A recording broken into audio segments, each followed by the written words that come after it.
He müsste man well so en Buongiorno an der Kapell vun der italienischer Mission zu Esch.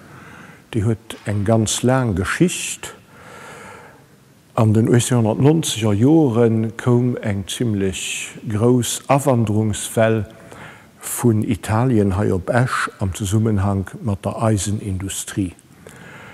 Den Bischof Nommech, den huet ziemlich séier dodrop reagiert, mat e puer Moosnamen en huet echtens am Seminär italienisch Kuren ageféiert, zweitens huet den verlangt, dat an all Por, wo eng bedeutend italienisch Kolonie war, och soll de Kaplon sinn, den italienisch geef Schwätze fir do Massen ze halen. An drittens huet den Caritas vu Freiburg in Breisgau kontaktéiert, fir sich sozial bei den italienischen Erbichter zu engagieren.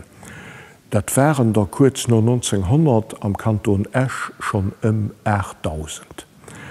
Kom dann auch een italienische Missionär hinner, den huet ganz séier 1903 eng Kapell oprichte gelos, die gouf 1913 zum Sitz vun enger Por Sacro Cuore, tellicht Herz Jesu.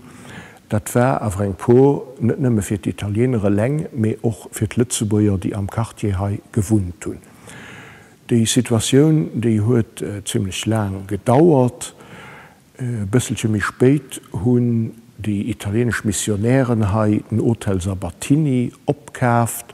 Och do hunn se eng Kapell agericht 1923.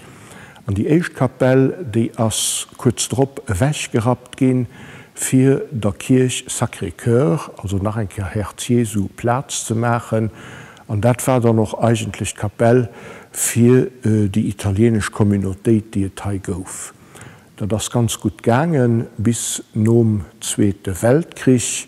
Du war ha e paar Stoer, den gesot huet die italienische Spruch fir eng faschistisch Spruch, an huet dann de Gebrauch do vun as enger Kirch verbuden. Du gouf hai vun de Missionären, die an Zwischenzeit kommen waren, den Scalabriniani, gegrünnt vun engem italienische Bischof Scalabrini. Die Missionären hunn dann 1947 op dieser Platz no ein Projekt vum Aurelio Sabatini eng nei Kapell opgericht, dats de Raum, an dem haupt sinn, an der Verlängerung hanne hun dem freieren Hotel Sabatini. Die Kapell die war ganz einfach vun Ufang hun, so wie man dat och op andere Plazen halt zu Esch kennen. Am Ufang war an der Apsis eng gros Durchstellung vum Herz Jesu, die as an Zwischenzeit verschwonnen, dat se puermal ëmgebaut gin. Wa man avolo kucken, wat bannen ass, da fanne man schon e Refléhai vun der Verehrung vun Helligen, die besonnech an Italien verbreet ass. Du hummer Madonna vun Loreto, eng ganz bedeutend Pilgerfährt am Nordosten vun Italien bei Ancona.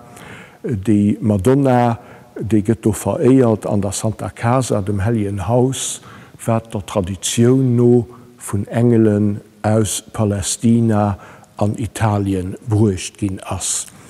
Dann huet op der anderen Seite den Heiligen Antonius vu Padua, wat eigentliche portugiesischen Heiligen ass, den awer Mam Franz vun Assisi an Italien gelieft huet, zu derselvichter Zeit, gewirkt huet och do und de ganz séier no segem Dood och als Heiligen vereiert gouf.